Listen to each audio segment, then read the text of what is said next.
not to talk. Just watch the way you're walking. Everybody watches what we do, and it's strange. Never thought it would have been this way. Doesn't matter what I say. Sex market. While some say the sex robots are the next step in evolution, many experts fear that the lack of guidelines and regulations can lead to some alarming consequences. RT's Trinity Chavez has that story. From delivery drones to automated cars, now there's robots you can have sex with. They're known as sex bots, and while it may revolutionize sex for some, these lifelike dolls have sparked a global debate about moral and legal ethics. Sex is one of the most fascinating things in the world. They look like us, talk like us, and they even move like us. These life-size silicone dolls are being created with areas to look and feel as lifelike as possible. Just 4 companies in the U.S. currently produce sex robots, and they can cost a pretty penny. The average doll price is around $5,000, but can go all the way up to $50,000 depending on what kind of accessories you want. Meet the Harmony android prototype from Abyss Creations. She blinks her eyes, changes expressions, carries on a conversation, and has orgasms. These dolls will start around $10,000 and go up from there. But you can't put a price tag on happiness, right? Well, that's exactly what the CEO of Real Doll is trying to create. Mac McMullen told The Times that he is creating a girlfriend with whom the owner can bond, a real relationship with a not real object. I imagine showing up for a date with a can of Valvoline rather than a bouquet of roses. Do vegans swallow? You ask the most random questions. I'm sure the nice ones swallow. Some even claim that sex bots can help prevent the rape of women or child abuse, but experts argue that the machines could actually reinforce sexual disorders like pedophilia and make it more likely for someone to want to act out their desires on real people. But as artificial intelligence is becoming increasingly sophisticated, there have been a trail of legal, moral, ethical, and social concerns that have not been discussed. Amy Van Weisenberg, assistant professor of ethics at the University of Delft and co-founder of the Foundation for Responsible Robotics, says that there isn't a conversation happening in the general public about what is acceptable, permissible, and what should be promoted when it comes to sex robots. We wanted to point out what was happening both in the world of the technology development as well as in the humanities, in the academic sphere, you know, what ethicists and philosophers were saying about these things, to bring these opinions together and to really start to engage the public on thinking about where we want this technology to go. Robin McKenzie, Director of Law and Ethics at Kent Law School in the UK, says that there is little law here and legislators may have to regulate sex bots for safety and health concerns. What I'm saying is that the sex bots of the future will no longer be things, so we need to decide exactly how we should be treating them if we're going to be engaging in sexual and intimate relationships with them. We need to decide on what sort of ethics should be in place to protect them from us and what sort of legal rights and responsibilities and interests they should be seen as having. Although the product lines are primarily female, there are some male dolls for sale, but some futurologists predict that many will ditch human partners for robots in less than a decade. Reporting in New York, Trinity Chavez, RT. All right, to discuss this further, I am being joined now by friend of the show, legal media analyst Lionel of Lionel Media. Lionel, you and I did a 30-minute special on this robot takeover stuff. Break it down for me. What's the ethical and moral and legal questions involved, especially with those robots that are made to look like children? Well, let's get to that right away. First of all, ethical, moral, religious, I'll let other people worry about that. Number one, you know somebody is going to want to buy, and please forgive me, but we're adults. Somebody is going to want to buy either an infant, a child, or an animal, or a barnyard critter, or something, sure, with the express purpose of being intimate with that robot. Now, you know and I know somebody's going to say, you can't do that. Why? Well, because that's illegal. No, it's not. And what we're going to be getting into is a thought crime. Because somebody is going to be saying, we don't want you thinking this. So we don't want you to buy any robots. This is what I think the moralistic side of society will invariably, chime in, as you would say. But they're going to look at this and they're going to say, we don't want you to do this because that behavior is illegal. We say, but this is not a child or a goat. This is a machine. Yes, but what you're doing, if it were, would be illegal. To which you respond, but it's not. Mark my words. Now, a while back in 2002, by analogy, the Supreme Court dealt with something which is a little similar.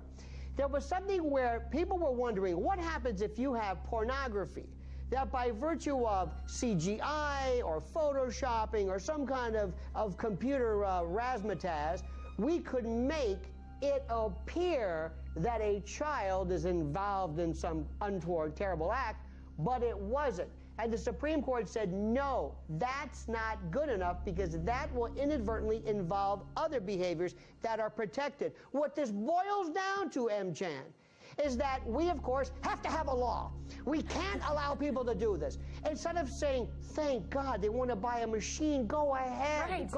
Right. Go ahead. Don't grab real children, grab the machine.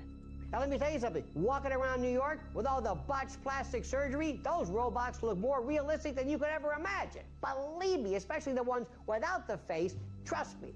But what we're seeing right now is people are going to be talking about what you are thinking. And the very fact that somebody walks into a store, now, they're going to walk in just like head shops years ago, which you don't know anything about, but somebody says, I want to buy this interesting pen, when in fact the pen is used to deliver drugs. So what you're going to have ultimately is counterfeit sex robots. But remember, this is about thought police. Mark my words. Lionel of Lionel Media in New York, thank you so much for all of your fantastic insight, as always. And he's a real person. For the past 10 years, I've been working in human-computer interaction and artificial intelligence at Goldsmiths, University of London. Lately, I've been working on sex robots. My parents are so proud of me. So it's quite niche. And when I say sex robots, it's really a shorthand for all kinds of technology that relates to intimacy. So it covers topics like psychology, philosophy, interactivity, attachment, our hopes, our fears, and love. It's about forming intimate relationships with machines and with artificial intelligence. Now, sex and artificial intelligence might sound like a strange mix, but they have some things in common.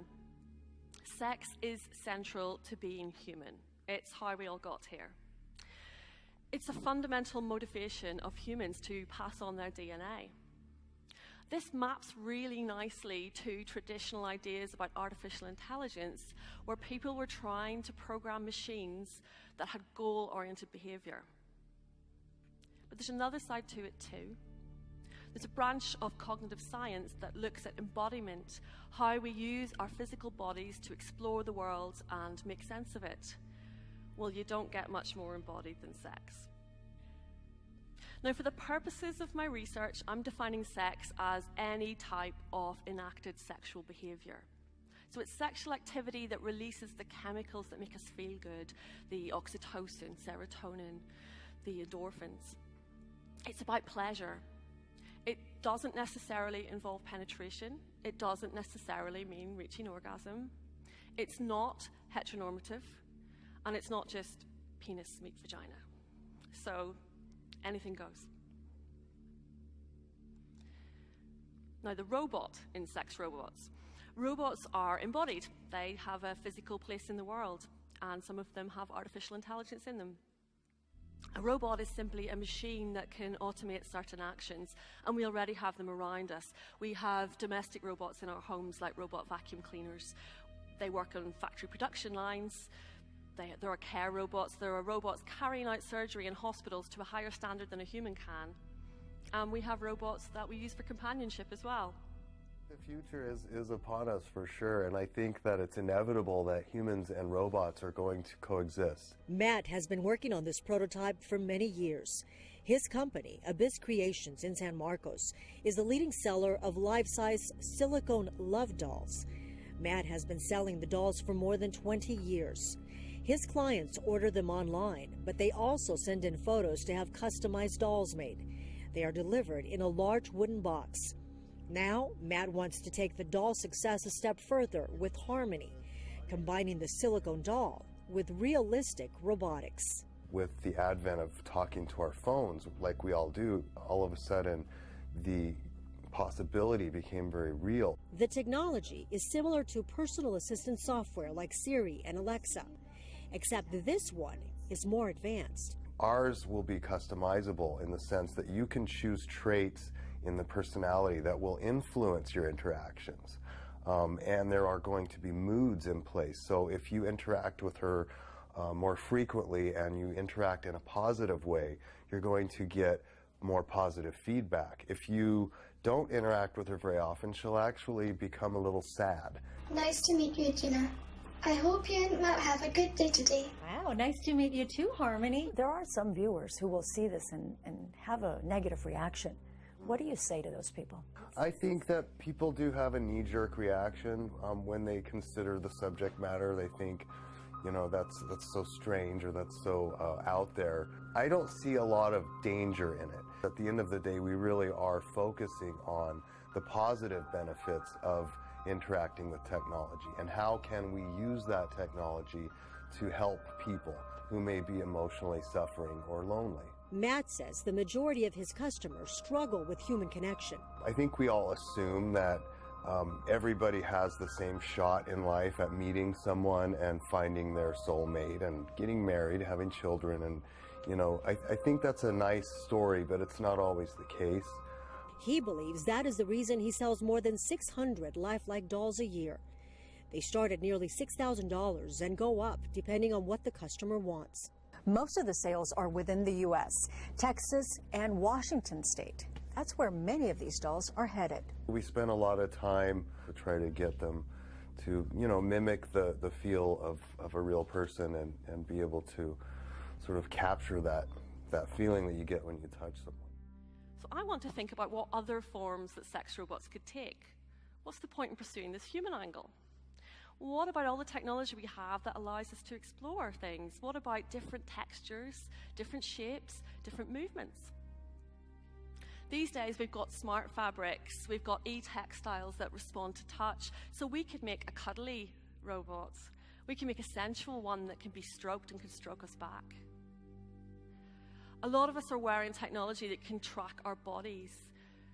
Things like health trackers that can measure our heartbeat or our skin responses. You can buy off-the-shelf equipment that reads your brainwaves. What if we took that data that we get from those trackers and we fed it into some form of sex technology so that we had something very individual that would respond to our needs?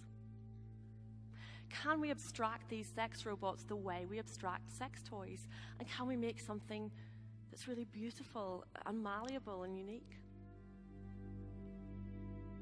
I am here with an unusual CES attendee, Harmony, the first sex robot from the makers of Real Doll, and I am here with Matt McMullen, the creator of Real Doll and the creator of Harmony, quite possibly the first sex robot to hit the market.